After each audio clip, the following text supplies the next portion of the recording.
ง่วงนอนเหรอลูกอืมง่วงนอนเอ๋เลยกล่อมตัวเองเลยเอ๋ถ้าง่วงนอนก็จะขอพี่เน่าแล้วก็จะนอนเองนะคะถ้าง่วงนอนเนี่ยจะขอพี่เน่าเลยนะจะขอพี่เน่าแล้วหนูก็จะนอนเลยครับแล้วก็เลยเหรอลูกโอ้โหเป็นหนุ่มแล้วสิเป็นหนุ่มแล้วสิเอาตื่นมาเดี๋ยวแม่พาไปบ้านยายโอเคไหม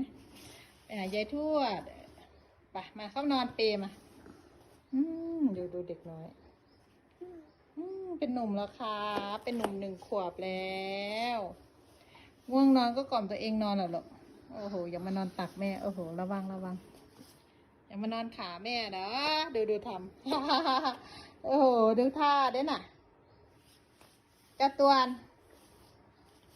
โอ้โหดูทำเอามาเข้าเปนะตาพี่เตือนอยู่ไหนนะพี่เตือนอยู่ไหนนะเตือนน้อยแม่อยู่ไหนนะโอเคบ๊ายบาย